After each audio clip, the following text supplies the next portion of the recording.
Hello प्यारे साथियों, कैसे हैं आप लोग। उम्मीद करता हूं आप सभी लोग ठीक होंगे। प्यारे साथियों, एक बार फिर से आपका स्वागत है हमारे यूट्यूब चैनल मेडी साइंस ट्यूटोरियल में। फ्रेंड्स, जैसा कि आप सभी को पता होगा, इस समय हम लोग DSSB OSSC ESIC lab technician का प्रिपरेशन वरदान बैच के साथ में कर रहे हैं। वरदान बैच का ये हमारा तीसरा लेक्चर है। इसमें भी हम लोग टॉप MCQ को पढ़ने वाले हैं। फ्रेंड्स, अगर आपको इसका PDF नोट्स चाहिए, साथ में प्रीवियस लेक्चर चाहिए, कोई चाहिए, तो हमारा जो टेलीग्राम का लिंक है डिस्क्रिप्शन बॉक्स में दिया गया है, उसको आप ज्वाइन कर सकते हो। साथ में आप हमें अगर इंस्टा पे नहीं फॉलो किए हो तो हमारा आईडी है मनी तिवारी 123, वहां पे आप हमें फॉलो कर सकते हो। अगर आपको कोई क्वेरीज है, कोई डाउट्स है, तो हमारा व्हाट्सएप नंबर है 6307 81 इस पे आप मैसेज करके अपने क्वेरीज को सॉल्व कर सकते हो। तो चलिए फ्रेंड्स, देरी ना करते हुए आज के टॉप MCQ की शुरुआत करते हैं।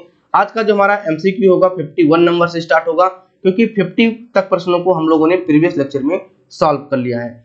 तो फ्रेंड्स, 51 नंबर का प्रश्न कह रहा है कि Which of the following egg not be detected in zinc floating procedure, यानी कि इनमें से कौन सा अंडा है जो कि जिंक फ्लोटिंग प्रोसीजर के द्वारा नहीं डिटेक्ट होता है। फ्रेंड्स, अगर यहाँ पे हम बात करेंगे जिंक फ्लोटिंग प्रोसीजर की, तो यह एक प्रकार का स्टूल टेस्ट होता है जिसमें हम लोग प्रोटोजोन्स या फिर अदर प्रकार के पैरासाइट्स को अलग कर पाते हैं, सेपरेट कर पाते हैं। और अगर इसके अकॉर्डिंग बात करें तो ऑप्शन दिए हैं एस्केरिस लुम्ब्रिकॉइड्स, ट्राइक्यूरा ट्राइक्योरिस, सिस्टोसोमा मानसोनी और आपका टेनिया सोडियम। तो फ्रेंड्स, अगर यहाँ पे हम बात करेंगे राइट आंसर की, तो option number C is the right answer हो जाता है, क्योंकि जिंक फ्लोटिंग प्रोसीजर के द्वारा सिस्टोसोमा मानसोनी को हम डिटेक्ट नहीं कर पाते हैं। साथ में जिंक फ्लोटिंग प्रोसीजर के द्वारा जो आपके लार्ज ट्रिमेटोड्स होते हैं, लार्ज आपके जो ट्रिमेटोड्स होते हैं वो नहीं डिटेक्ट हो पाते हैं। साथ में जो आपका एस्केरिस लुम्ब्रिकॉइड्स का इनफर्टाइल एग होता है, क्या भाई, इनफर्टाइल एग होता है, इसको भी हम लोग डिटेक्ट नहीं कर पाते हैं। इसको भी आपको यहाँ पे ध्यान में रखना है। अगर हम यहाँ पे सिस्टोसोमा मानसोनी की बात करेंगे तो आपका क्या है, एक प्रकार का वाटर बॉर्न डिजीज है। क्या है आपका, वाटर बॉर्न डिजीज है। इसको भी आपको ध्यान में रखना है, क्योंकि ये पानी के द्वारा कह सकते हो फैलता है, दूषित पानी के द्वारा फैलता है। और इसकी जो बीमारी का नाम होता है, अगर हम एक बीमारी का नाम बताएं तो बिलहार्जिया इसका एक प्रकार का बीमारी होता है जो कि ये काज करता है, यानी कि सिस्टोसोमा मानसोनी बिलहार्जिया बीमारी काज करता है। तो इसको भी आपको ध्यान में रखना है। चलिए फ्रेंड्स, आते हैं अपने अगले MCQ पे। अगला MCQ हमारा 52 नंबर का होता है और ये कह रहा है कि which organism is transmitted to human by ticks and blood transfusion, यानी कि इनमें से कौन सा जीव है, कौन सा परजीवी है जो कि टिक्स के द्वारा फैलता है और उसके बाद में ब्लड ट्रांसफ्यूजन के द्वारा मनुष्यों में फैलता है। यानी कि मनुष्यों में जो बीमारी काज करने का दो रास्ता होगा, एक टिक्स के द्वारा होगा और दूसरा आपका ब्लड ट्रांसफ्यूजन के द्वारा होगा। तो ऑप्शन आपके हैं बेबियसिस, रेक्टिसिया रेक्टिसी और उसके बाद में लिस्मेनिया डोनोवनी और आपका ट्रिपनोसोमा कुर्जी।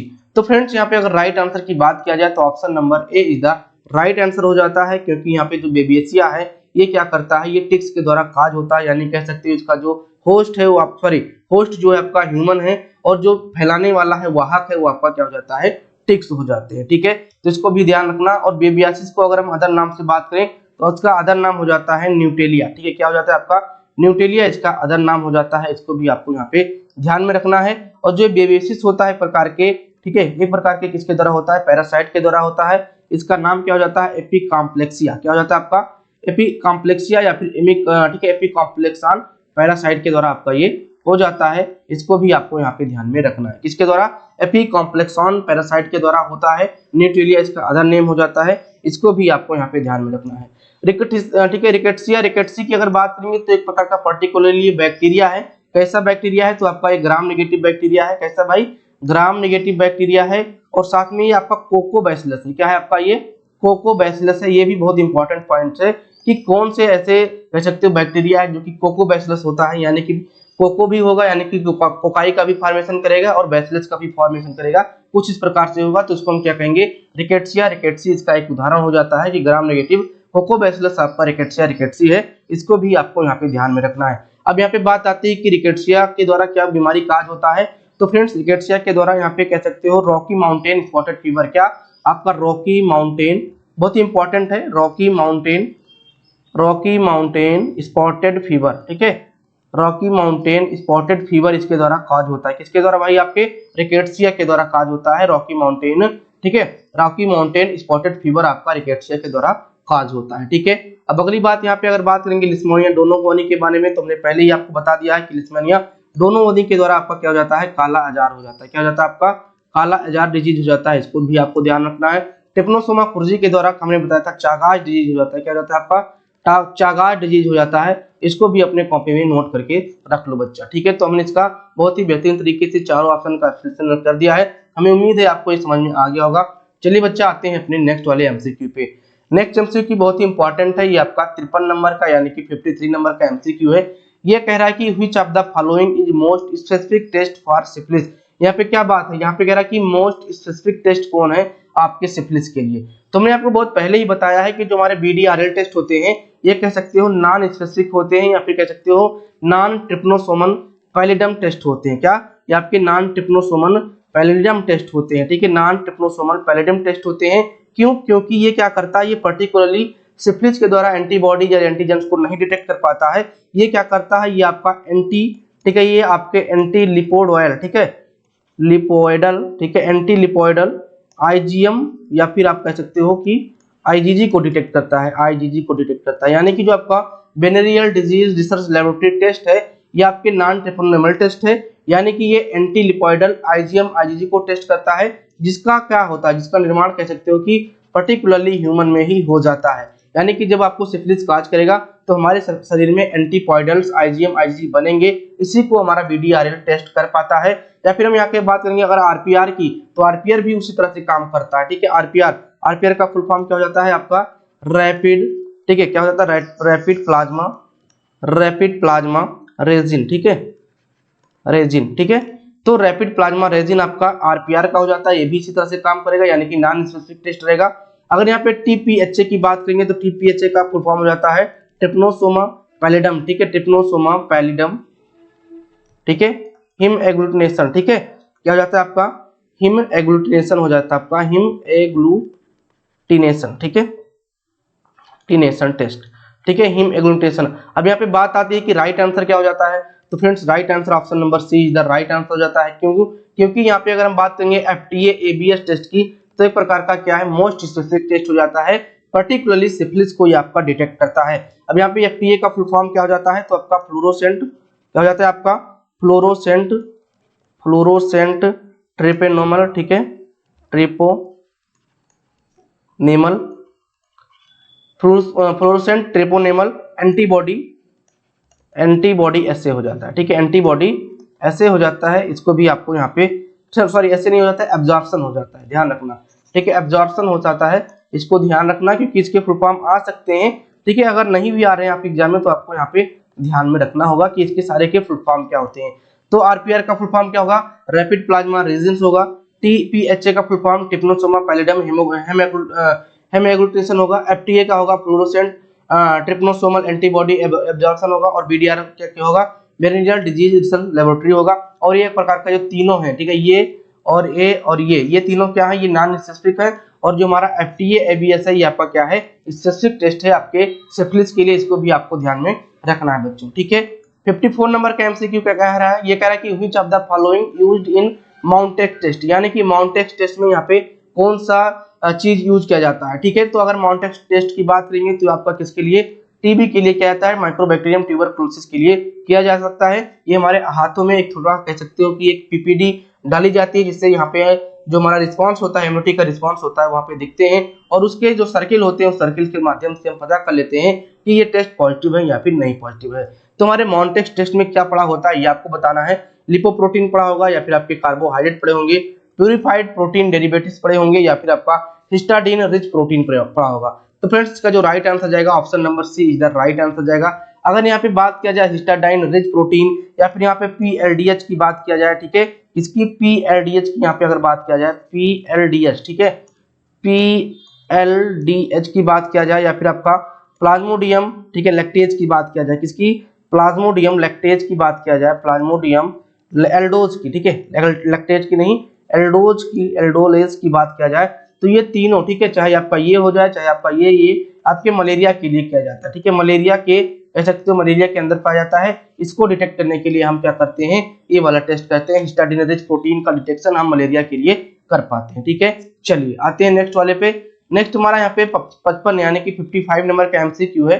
ये कह रहा है कि gram positive bacteria differ from gram negative by which of the following. तो एक कह सकते हैं इंपॉर्टेंट है और सिंपल सा एमसीक्यू है। ये कह रहा है कि ग्राम पॉजिटिव बैक्टीरिया को ग्राम नेगेटिव बैक्टीरिया से कैसे डिफर करोगे। ऑप्शंस आपके हैं peptidoglycans, mycolic acid, teichoic acid या फिर आपका ऑल ऑफ द अबव। तो फ्रेंड्स इसका जो राइट आंसर जाएगा option number C is the right answer जाएगा, क्योंकि टिकोइक एसिड के हिसाब से ही हम क्या करते हैं, ग्राम पॉजिटिव और ग्राम नेगेटिव को अलग कर पाते हैं। ग्राम पॉजिटिव में क्या होगा, ग्राम पॉजिटिव में आपका टिकोइक एसिड पाया जाएगा, जबकि ग्राम नेगेटिव में आपका नहीं पाया जाएगा। अगर यहाँ पे हम बात करेंगे किसकी, पेप्टाइडोग्लाइकान की, तो पेप्टाइडोग्लाइकान आपके पॉजिटिव में भी पाए जाते हैं और आपके नेगेटिव में भी पाए जाते हैं। पर ध्यान रखना जो पॉजिटिव वाले होते हैं इसमें थोड़ा सा कम पाया जाता है, और जो हमारे कह सकते हो कि नेगेटिव वाले होते हैं उसमें ज्यादा पाया जाता है। ठीक है, एक बार इसको देख लेना कि किसमें ज्यादा पाया जाता है। एक में 70 से 80% पाया जाता है, एक में आपका 1 से 10% के बीच में पाया जाता है। ये तो कंफर्म है, एक बार इसको मिलान कर लेना। अगर यहाँ पे बात करेंगे माइकोलिक एसिड तो किसमें पाया जाता है, तो ये आपके माइक्रोबैक्टीरियम ट्यूबरक्लोसिस वाले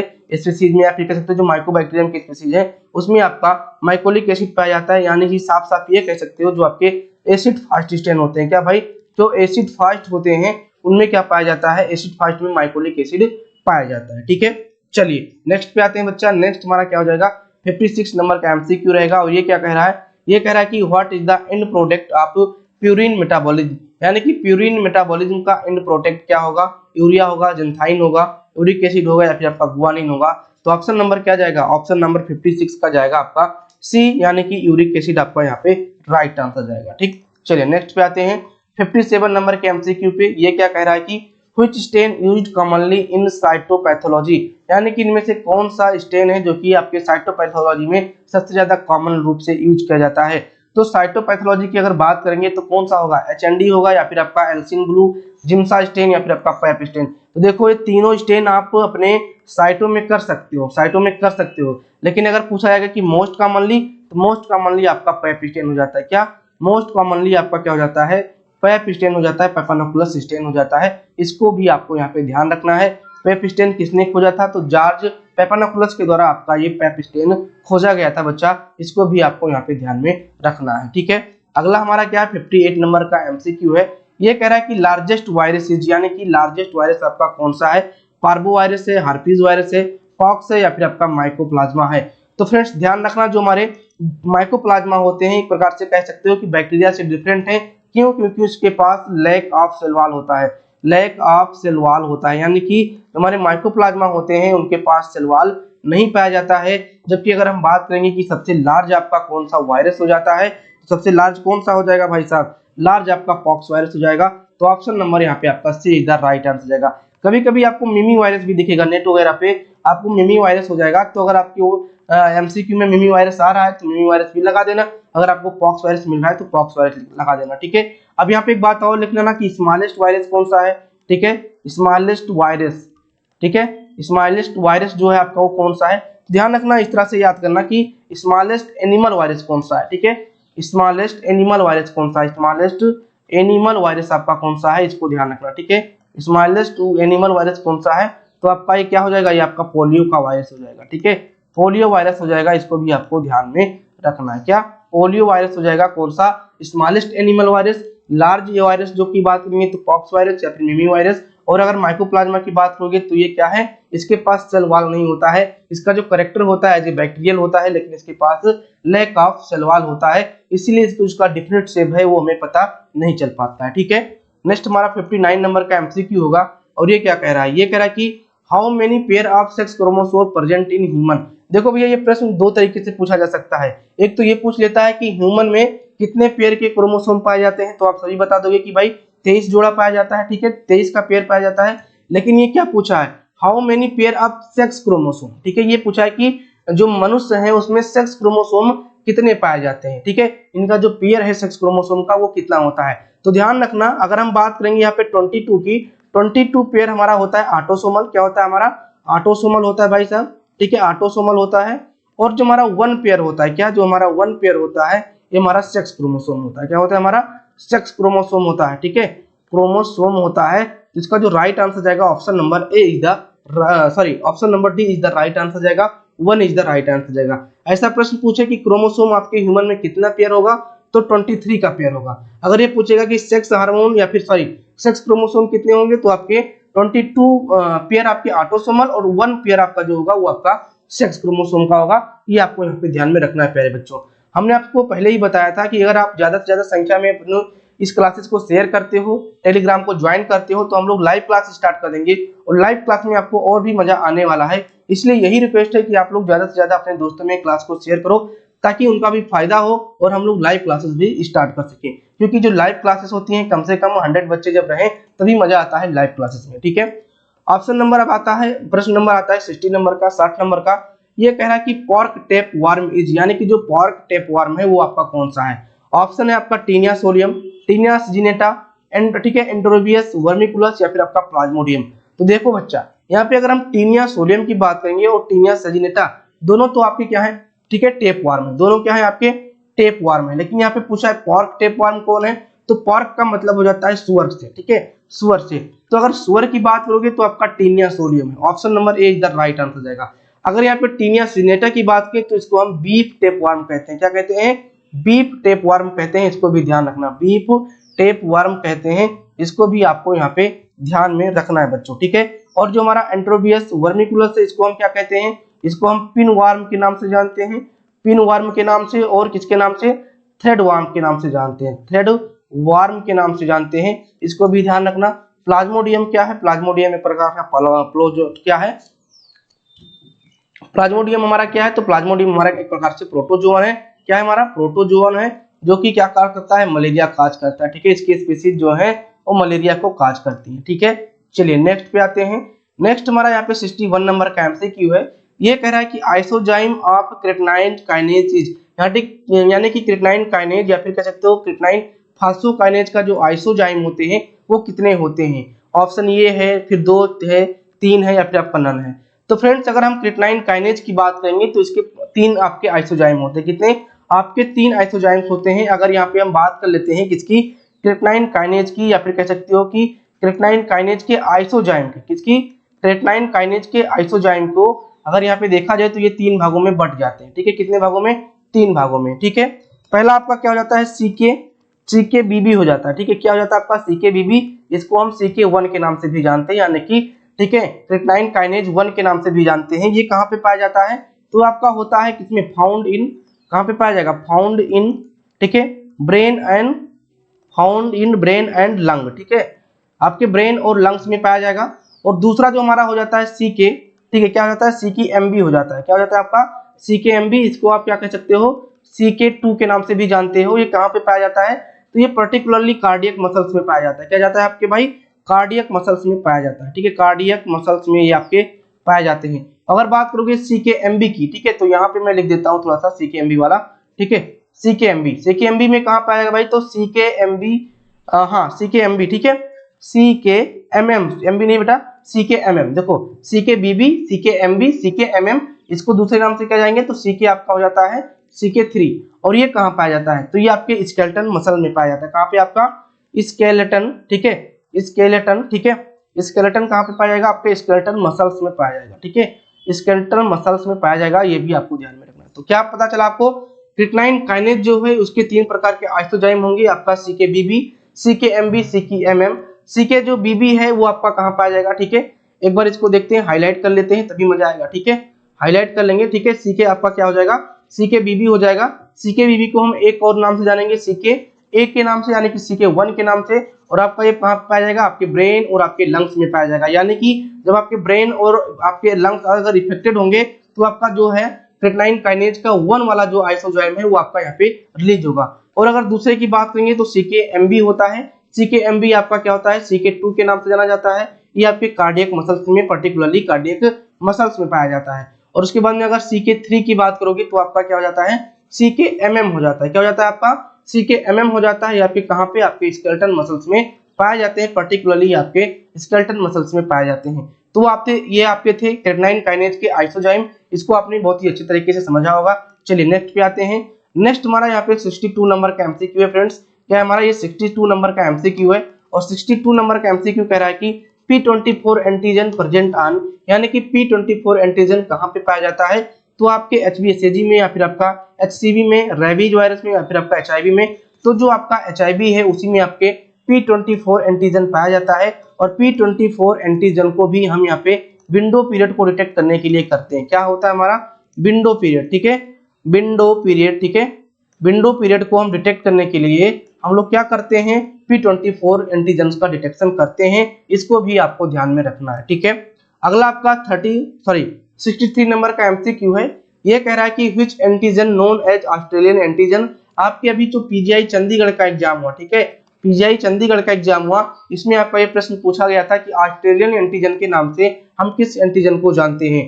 HbSAg, P24 एंटीजन, HCAg, ठीक है, HCAg यहाँ पे ध्यान रखना, और आपका HeSAg। तो इसका राइट आंसर क्या जाएगा, 63 का राइट आंसर आपका HbSAg आपका राइट आंसर हो जाएगा, यानी कि जो ऑस्ट्रेलियन एंटीजन है उसको हम HbSAg के नाम से भी जानते हैं, ठीक है। चलिए नेक्स्ट पे आते हैं। 64 नंबर का एमसीक्यू है, और 64 नंबर का एमसीक्यू कह रहा है कि which antigen is low molecular weight, यानी कि इनमें से कौन सा एंटीजन है जिसके पास लो मॉलिक्यूलर वेट होता है। H एंटीजन, या फिर आपका हेप्टेन, या फिर आपका हिस्टाडीन रिच प्रोटीन, या फिर आपका ABO एंटीजन। तो ध्यान रखिएगा फ्रेंड्स, जो आपके हेप्टेन होते हैं यही आपके क्या होते हैं, लो मॉलिक्यूलर वेट के होते हैं, इसीलिए इनको कह सकते हो कि ये कंबाइन किसी स्पेसिफिक एंटीबॉडी के साथ करते हैं। किसके साथ, एक कंबाइन किसी स्पेसिफिक, किसके साथ, स्पेसिफिक, ठीक है, कंबाइन स्पेसिफिक एंटीबॉडी कह सकते हो, ठीक है, किस कंबाइन स्पेसिफिक एंटीबॉडी के साथ ही ये करते हैं, यानी कि अपना कॉम्बिनेशन किसी स्पेसिफिक एंटीबॉडी के साथ करते हैं। इनके पास लैक ऑफ एंटीजेंसिटी होता है, लैक ऑफ एंटीजेंसिटी, ठीक है, क्या होते हैं आपके एंटीजेंसिटी की इनके पास क्या होती है, लेकनेस होती है, यानी कि इनके पास एंटीजेंसिटी खुद की नहीं पाई जाती है, इसीलिए किसी स्पेसिफिक एंटीबॉडी के साथ जुड़ पाते हैं। और एंटीजेंसिटी अगर किसी के पास नहीं है तो वो क्या कर सकता है, वो किसी के साथ पर्टिकुलरली कॉम्बिनेशन नहीं कर पाता है। इसीलिए अगर प्रोटीन है, कोई कार्बोहाइड्रेट्स है, उसके साथ मिलकर अपना ये कॉम्बिनेशन करता है, यानी कि स्पेसिफिक एंटीबॉडी के साथ कॉम्बिनेशन कर पाता है। चलिए आते हैं अगले प्रश्न पे। अगला हमारा 65 नंबर का एमसीक्यू है। ये कह रहा है कि projection spike on the surface of envelope is called, यानी कि ये कह रहा है कि जो आपका प्रोजेक्शन स्पाइक्स होते हैं किसी सरफेस पे, किसी वायरस के सरफेस पे, तो उसको हम क्या कहते हैं, आवरण की सतह पर उभरी हुई स्पाइक्स को क्या कहा जाता है, कैप्सिड, कैप्सोमेयर, या फिर आपका पेप्लोमेयर, या फिर आपका सीलिया। तो देखिए फ्रेंड्स, यहाँ पे आपका एक वायरस है, ठीक है, ये वायरस है, और इस वायरस के पास कई सारे स्पाइक्स लगे होंगे ऐसे करके, ठीक है, ये पूरा आपके कई सारे लगे होंगे। तो अगर इस पूरे पर्टिकुलर पूरे एरिया को बात करोगे, स्पाइक्स को, साथ में इसके अंदर वाले लेयर को, तो उसको हम क्या कहेंगे, कैप्सिड कहेंगे, ठीक है। अगर यहाँ पे बात करोगे कैप्सोमेयर, तो एक कैप्सिड का जो सब यूनिट होता है, कह सकते हो कैप्सोमेयर का जो सब यूनिट होता है, सब यूनिट ऑफ कैप्सिड, ठीक है, सब यूनिट ऑफ कैप्सिड क्या कहलाता है आपका, कैप्सोमेयर कहलाता है। क्या कहलाता है आपका, कैप्सोमेयर कहलाता है। और जब आपका पेप्लोमेयर होता है, यही आपका राइट आंसर जाएगा, क्योंकि एक जो आपका स्पाइक होगा, मान लो ये वाला स्पाइक है, तो ये आपका क्या हो जाएगा, ये पर्टिकुलरली आपका पेप्लोमर कहलाएगा। क्या कहलाएगा आपका, पेप्लोमर्स कहलाएगा, इसको भी आपको ध्यान में रखना है। सीलिया पर्टिकुलरली चलन के लिए पाए जाते हैं, यानी कि कह सकते हो मोटिलिटी के काम आते हैं। तो आपके ये बैक्टीरिया, या फिर कह सकते हो जो हमारे अदर प्रकार के पैरासाइट होते हैं, उसमें आपके सीलिया पाए जाते हैं। वायरस से इसका कोई लेना देना नहीं होता है बच्चों, ठीक है। चलिए नेक्स्ट पे आते हैं। नेक्स्ट हमारा 66 नंबर का एमसीक्यू होगा। ये कह रहा है कि वायरस की संवर्धन के लिए किस विधि का उपयोग किया जाता है, यानी कि जो हमारा वायरस होता है इसके कल्टीवेशन के लिए किस प्रकार का विधि का उपयोग किया जाएगा। ऑप्शंस आपके हैं, इंक्यूबेशन इन इम्ब्रियोटेड एग, या फिर आपका एनिमल इंक्यूबेशन, या फिर आपका टिश्यू कल्चर, या फिर आपका ऑल ऑप्शन। तो राइट आंसर आपका क्या जाएगा, option number D is the right answer जाएगा। क्यों भाई, क्योंकि आपको हमने पहले ही बताया है कि जो वायरस होते हैं वो क्या है, लिविंग और नॉन लिविंग के बीच की कड़ी है, लिविंग और आपके नॉन लिविंग की, या फिर कह सकते हो नॉन लिविंग और आपके लिविंग की बीच की कड़ी है। और ये जो होते हैं, अगर इनको बाहर कर देते हो, यानी कि वायरस को अपने शरीर से बाहर निकाल के रख दिए, तो आपके ये क्या हो जाते हैं, नॉन लिविंग हो जाते हैं। तो भैया इसको हम किसी भी नॉन लिविंग में इसको ग्रो नहीं करा सकते हैं, इनका जो कल्टीवेशन है हम नॉन लिविंग में नहीं करा सकते हैं। इनको हमें आवश्यकता होगी विट्रो फॉर्म की, क्या होगी आपको, ठीक है, विट्रो फॉर्म की आवश्यकता नहीं होगी, ध्यान रहे। बैक्टीरिया को हम क्या कर सकते हैं, विट्रो फॉर्म में ग्रो करा सकते हैं। विट्रो फॉर्म का मतलब क्या हुआ, बाहर किसी भी, ठीक है, एक हम ऐसा कल्चर मीडिया बना दिए, ठीक है, उसमें हम ग्रो करा दिए, तो बैक्टीरिया ग्रो हो जाएगा, क्योंकि वो क्या है, पर्टिकुलरली खुद से लिविंग है। लेकिन वायरस खुद से लिविंग नहीं है, इसलिए वायरस को हम हमेशा वीवो फॉर्म में ग्रो कराते हैं, वीवो फॉर्म में ग्रो कराते हैं। और ये जो है इंक्यूबेशन इम्ब्रियोनेटेड एग, भाई जिंदा रहेगा ना, जिंदा आपका इम्ब्रियोनेटेड रहेगा। और एनिमल में इंक्यूबेट कराओगे तो एनिमल भी जिंदा रहेगा, टिश्यू कल्चर कराओगे टिश्यू भी जिंदा रहेगा। तो इसी को हम क्या कहते हैं, वीवो फॉर्म में कहते हैं, ठीक है। तो मैं उम्मीद है आपको कंफ्यूजन नहीं हुआ होगा कि जो वायरस होते हैं हमेशा वो वीवो फॉर्म में, यानी कि किसी जिंदा मटेरियल में अपना ग्रो कर पाते हैं, जबकि जो हमारे बैक्टीरिया हैं वो आपके पर्टिकुलरली खुद से जिंदा है, इसीलिए उनको हम विट्रो फॉर्म में ग्रो कर पाते हैं, ठीक है। हमें उम्मीद है आपको समझ में आ गया होगा, बहुत ही सिंपल सा प्रश्न है, पहले भी आप इसको सॉल्व कर चुके हैं। अगला हमारा 67 नंबर का एमसीक्यू है। ये कह रहा है कि इनरिचमेंट मीडिया इज, यानी कि जो आप ठीक है इनरिचमेंट मीडिया है ये आपका कौन सा है, ये आपको यहाँ पे बताना है। तो अगर हम बात करेंगे इनरिचमेंट मीडिया की तो आपका कौन सा मीडिया हो जाता है फ्रेंड्स, तो आपका ये लिक्विड मीडिया भी रहेगा और आपका ये सिलेक्टिव मीडिया भी रहेगा। तो ऑप्शन नंबर जो जाएगा option number D is the right answer हो जाता है। इसको भी आपको यहाँ पे ध्यान में रखना है। अगर यहाँ पे बात करेंगे जो आपका सिंपल मीडिया है तो उसको हम बेसल मीडिया के नाम से जानते हैं, ये बात आपको ध्यान में रखना है। ठीक है, इनरिच्ड मीडिया जो होता है वो आपका सॉलिड मीडिया होता है। ठीक है, जो आपका इनरिच्ड मीडिया होता है आपका क्या होता है, सॉलिड होता है, और जो मेंट मीडिया होता है आपका क्या होता है, लिक्विड होता है। ठीक है, नेक्स्ट पे आते हैं। नेक्स्ट हमारा 68 नंबर का एमसीक्यू है। ये कह रहा है कि blood group antigen present on the surface of, तो इंपॉर्टेंट प्रश्न है और कई बार पूछा गया है और कंफ्यूजन वाला है। तो जो एंटीजन होते हैं ब्लड ग्रुप के वो कहाँ पे होंगे आपके, ठीक है, आरबीएस पे, डब्ल्यूबीसी पे, प्लेटलेट पे या फिर आपका न्यूट्रोफिल्स। तो न्यूट्रोफिल्स और प्लेटलेट पे तो नहीं पाए जाएंगे, आरबीसी पे पाए जाएंगे। तो option number A is the right answer जाएगा। और ध्यान रहे जो हमारा एंटीबॉडी होता है यानी कि हमारे ब्लड ग्रुप का जो एंटीबॉडी होता है वो कहाँ पे आपका पाया जाएगा, एंटीबॉडी आपकी कहाँ पे पाए जाएंगे, आपके प्लाज्मा या फिर सीरम में पाए जाएंगे। ऐसे भी कह सकते हो प्लाज्मा और सीरम दोनों में पाए जा सकते हैं। ठीक है, चलिए नेक्स्ट पे आते हैं। नेक्स्ट हमारा 69 नंबर का एमसीक्यू है। ये कह रहा है कि मलेरिया पैरासाइट प्रेजेंट ऑन, यानी कि जो हमारे मलेरिया पैरासाइट होते हैं वो कहाँ पे पाए जाते हैं, डब्ल्यूईबी पे या फिर आपका आरबीसी पे, मोनोसाइट पे या फिर आपका मेगा कैरियोसाइट्स। तो मेगा कैरियोसाइट्स का मतलब क्या हो जाता है आपका प्लेटलेट से हो जाता है, मोनोसाइट आपका डब्ल्यूबीसी से हो जाता है। और राइट आंसर जाएगा option number B is the right answer. क्यों, क्योंकि जो हमारे मलेरिया होते हैं ये आपके आरबीसी पे ही प्रेजेंट होते हैं। आपने हमेशा जब थिक और थिन स्लाइड बनाया होगा तो आपके किसका, आपने आरबीसी का ही बनाया होगा, इसीलिए राइट आंसर क्या हो जाएगा आपका आरबीसी हो जाएगा। इसको भी आपको यहाँ पे ध्यान में रखना है। ठीक है, नेक्स्ट हमारा क्या हो जाता है, नेक्स्ट हमारा 70 नंबर का प्रश्न होगा। ये कह रहा है कि dengue fever spreaded by which of the following mosquito, यानी कि जो हमारा डेंगू फीवर है वो किसके द्वारा स्प्रेड होता है, इसको भी आपको यहाँ पे ध्यान में रखना है। ऑप्शंस आपके हैं एडीज, एनाफ्लीज, क्यूलेक्स या फिर आपका ऑल ऑप्शन। तो फ्रेंड्स अगर यहाँ पे बात करेंगे डेंगू फीवर की तो डेंगू फीवर जो आपका एडीज मच्छर के द्वारा होता है। तो ऑप्शन नंबर यहाँ पे ए इधर राइट आंसर जाएगा। अगर यहाँ पे बात करोगे क्यूलेक्स की, ठीक है, क्यूलेक्स मच्छर तो आपका क्या करता है, ये आपका फाइलेरियासिस को फैलाता है, ठीक है, यानी कि फाइलेरिया को फैलाता है। ठीक है, और उसके बाद में एक और होता है आपका इंसेफ्लाइटिस। ठीक है, एक होता है आपका इंसेफ्लाइटिस। ठीक है, इंसेफ्लाइटिस को भी आपका ये फैलाता है और पर्टिकुलरली आपके जापानीज जो इंसेफ्लाइटिस होते हैं उनको ये फैलाने का काम करता है। एनाफ्लीज की बात करोगे तो आपका ये मलेरिया के में काम आता है भाई, मलेरिया को आपका ये फैला रहा होता है। ठीक है, तो एडीज आपका किसके लिए हो गया, आपका डेंगू के लिए हो गया।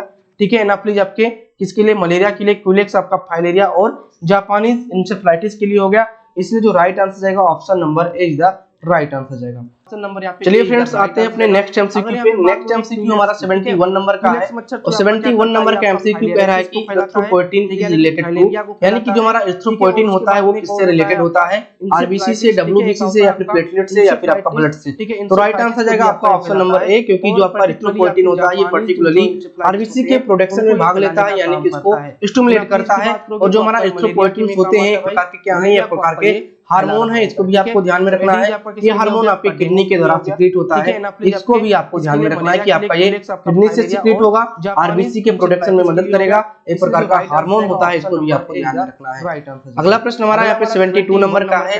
ये कह रहा है कि which anticoagulant is used for sugar estimation, यानी कि शुगर के एस्टिमेशन के लिए किस प्रकार के एंटीकोगुलेंट का उपयोग करोगे, ईडीटीए का, सोडियम फ्लोराइड का, सोडियम साइट्रेट का या फिर आपका हिपेरिन का। तो फ्रेंड्स अगर हम बात करेंगे ईडीटीए की तो जो आपका जो जनरल एग्जामिनेशन होता है, ठीक है, जनरल एग्जामिनेशन कह सकते हो आप ब्लड, ठीक है, जनरल एग्जामिनेशन आप ब्लड आपका क्या हो जाता है, आपका ये ईडीटीए के द्वारा किया जाएगा, यानी कि सीबीसी हो गया, प्लेटलेट काउंट हो गया, एसिनोफिल काउंट हो गया, ये सब किसके द्वारा, आपके ईडीटीए द्वारा किया जाएगा। सोडियम फ्लोराइड इसका राइट आंसर होगा, क्योंकि जो ब्लड शुगर का एस्टिमेशन है, ठीक है, ब्लड शुगर का जो एस्टिमेशन है वो आपका सोडियम फ्लोराइड के द्वारा किया जाता है, क्योंकि जो सोडियम फ्लोराइड होता है ये ग्लाइकोजन के जो रेट होते हैं उसको भागने नहीं देता है, उसी पर इनहिबिट कर देता है, रोक देता है।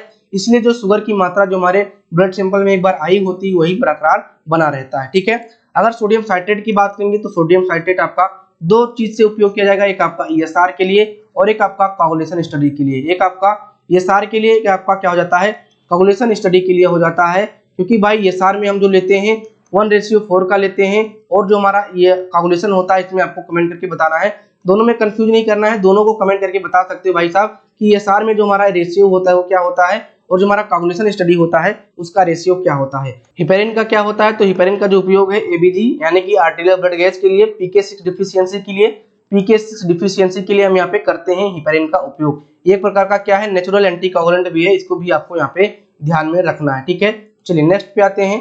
नेक्स्ट हमारा 73 नंबर का एमसीक्यू है और 73 नंबर का एमसीक्यू कह रहा है कि लाइजिंग ऑफ क्लॉट इज, यानी कि जो आपका लाइजिंग ऑफ क्लॉट है वो आपका क्या कहलाएगा, तो इसको हम क्या कहते हैं, फाइब्रोलाइजिंग कहते हैं। Option number C is the right answer जाएगा। ठीक है, नेक्स्ट हमारा क्या होता है 74 नंबर का एमसीक्यू फ्रेंड्स। ये कह रहा है कि यूरिया साइकिल अकर इन, यानी कि यूरिया साइकिल आपका कहाँ पे होता है, किडनी में, हार्ट में, ब्रेन में या फिर आपके लीवर में होता है। तो फ्रेंड्स जो हमारा यूरिया साइकिल है वो कहाँ पे होता है, आपके ये लीवर में होता है। तो ऑप्शन नंबर क्या जाएगा, option number D is the right answer जाएगा। ठीक है, नेक्स्ट हमारा क्या होता है 75 नंबर का एमसीक्यू है। ये कह रहा है कि urine specimen become cloudy due to, यानी कि जो यूरिन का स्पेसिमेन है वो क्लाउडी हो रहा है, धुंधला हो रहा है, तो ये किसके वजह से होगा, बैक्टीरिया की वजह से, आरबीसी के या फिर आपके पस सेल की वजह से होगा। तो यहाँ पे जो राइट आंसर जाएगा आपका option number D is the right answer होगा। इसके किसी अदर लेक्चर में हम आपको बता देंगे कि यूरिन के स्पेसिमेन में क्या क्या चीजें आ सकती हैं और इसके द्वारा क्या क्या आपका कंडीशन बन सकता है। इसके बारे में एक हम सेपरेट आपका टेलीग्राम पे डिटेल दे देंगे, वहां से आप लोग इसको देख लीजिएगा। फ्रेंड्स आज हमारे पास यहाँ पे हमारे पास 75 नंबर के एमसीक्यू थे, यानी कि टोटल हमारे पास 25 एमसीक्यू थे और ही बहुत ही बेहतरीन एमसीक्यू थे और हमने इसको बहुत ही अच्छे तरीके से एक्सप्लेन किया है। हमें उम्मीद है आपको भी अच्छे से समझ में आया होगा। अगर आपको अच्छे से समझ में आया है तो कमेंट करके बताना जरूर भाई साहब, और उसके बाद में अपने दोस्तों में शेयर करो जिससे हम लोग लाइव क्लासेस स्टार्ट कर सकें। चलिए मिलते हैं अपने नेक्स्ट लेक्चर में, तब तक के लिए अपना ख्याल रखिए, स्वस्थ रहिए, मस्त रहिए। Thank you.